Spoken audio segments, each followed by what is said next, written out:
Hello everyone, welcome to chapter 9. We'll be talking about photography today. Now I'm sure all of you think that you know everything about photography because one way or the other you've taken a picture before or been inside a picture, and all of you have a smartphone which comes with a camera. But that is not what we will be talking about today. We will be talking about the invention and history of photography. Now, the concept of a camera really precedes the actual invention of photography or the actual invention of a modern day camera.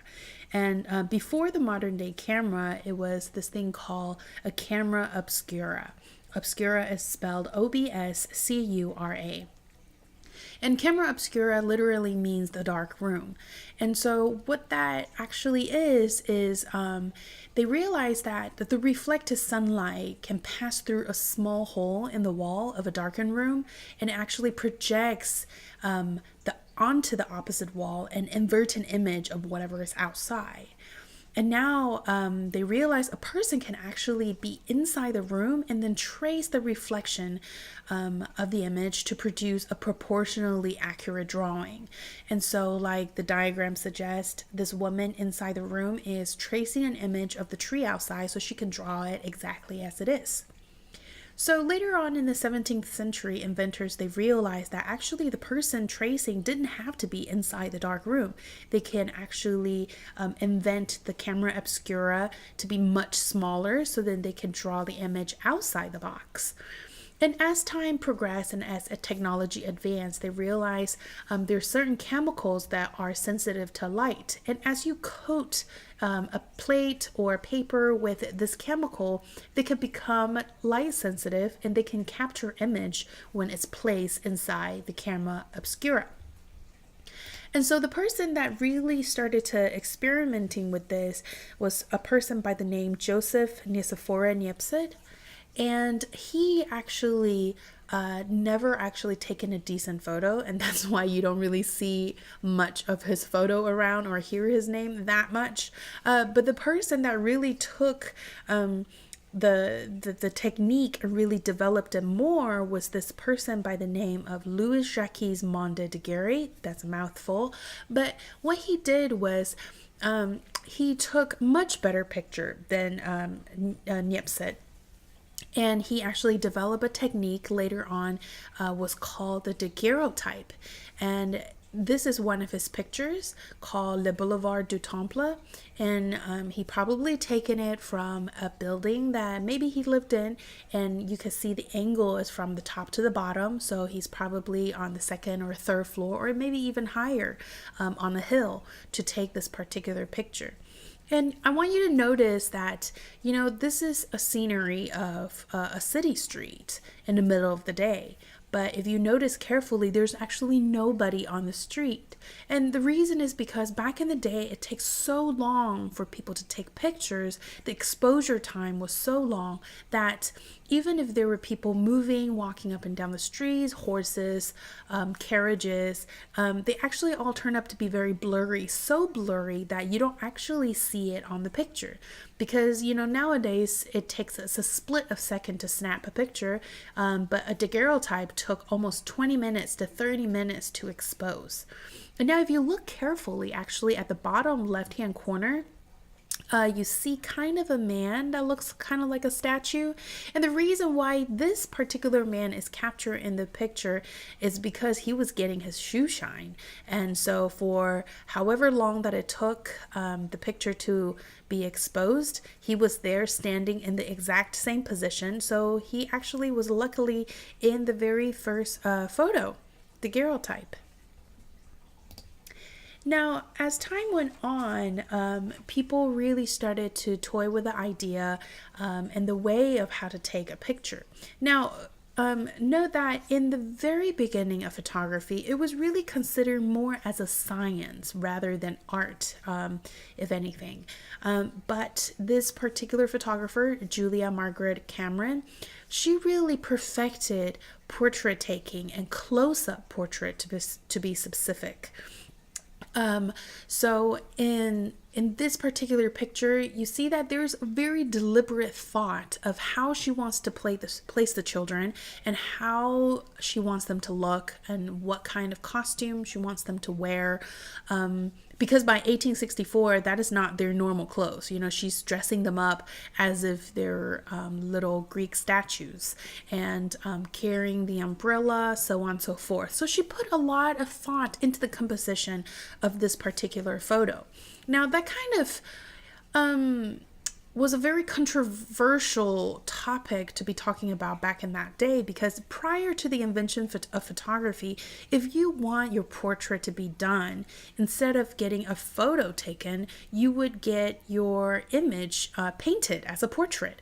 And so painters back in the day really dislike the art or the science of photography, because as a photographer, you could take an image of a person within minutes, whereas for a painter, it was their livelihood, and it takes a month to paint a painting.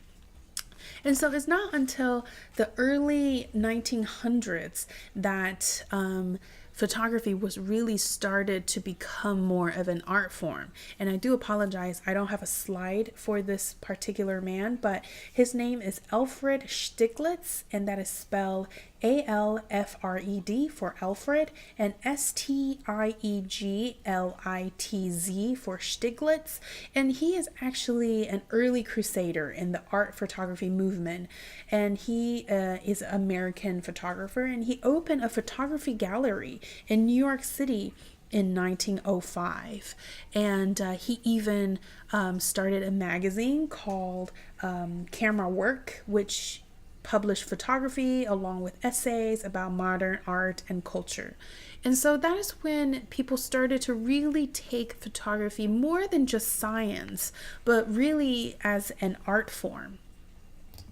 So as we move forward in the 1900s, more and more pictures are taken, and people not only take it as a way of art, but it's also a way of documentation. And so photography is a way of telling the truth. Of course, before Photoshop was invented, it's very difficult to manipulate a picture. So the photographer, whatever picture they take, is telling exactly what they're seeing. So like this particular photo here, Louisville Flood Victims by Margaret Burke White, she's able to document the social changes at that time in the 1930s, which is the Great Depression. And so she is able to use photography to really capture the moment in time. And speaking of social changes and social causes, photographers are also using their photography to say a message, or to try to deliver an idea, or try to convey a thought. And so by the very, very famous American photographer Ansel Adams are the series of pictures of the America's National Park. And now he has a love for nature, and he is an environmentalist, and he is an environmental activist. And he would travel across the country taking pictures of our national parks. And in terms, he would use these photography to really try to convey a very clear message of trying to preserve our nature in the United States. And he's very famous for waiting out for a very long time to capture the perfect picture. So he would be traveling through the national parks, and he would be setting up camp at a particular spot, and he would be waiting for days and days and days, just so until the lighting is exactly how he wants it, and the clouds are falling over the hills or the mountain exactly the way he wants it, and then he will snap that picture. And you can really see the example of that in this particular photo called Clearing Winter Storm at our national park at Yosemite. And so color photography was really invented not too long after black and white photo was invented, but through much of the 20th century, there are a lot of technical problem with color photos. The film and the printing paper a lot of the times are very expensive, and color prints really faded a lot over times. And even when later on in the 20th century, where color photos are more stable, a lot of artists still really shies away from color photography, because by that time, most people are taking color photos at home. And so for artists, they really look at color photography as a way of photo that is beneath them. You know, they thought they were too good for color photograph because they look tacky. Everybody else is taking color photographs at home. But it's not until this artist, or William Eggleston, that took a series of color photos from 1965 to 1974, and then later on actually displayed it in an exhibition in New York, that people started to take color photographs a little bit more seriously. He was really able to use color photography to show strong contrast and the diversity and the depth of what color photo could provide. So just imagine this particular photo being black and white. You wouldn't really be able to see the contrast between the soft drink bottle and the car, or even the brilliant blue car that is on the left hand side. It would be a much different picture if it was actually taken in black and white.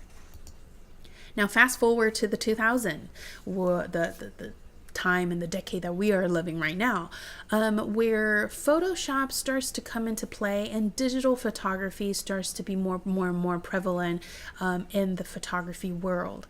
Now, this particular photographer, Jeff Wall, he calls himself a near documentary photographer, and what that means is he creates scenes that are they're vividly real. But yeah, at the same time, they might not be real. So like this particular photo, boy falls from tree. You obviously see the boy falling from the tree.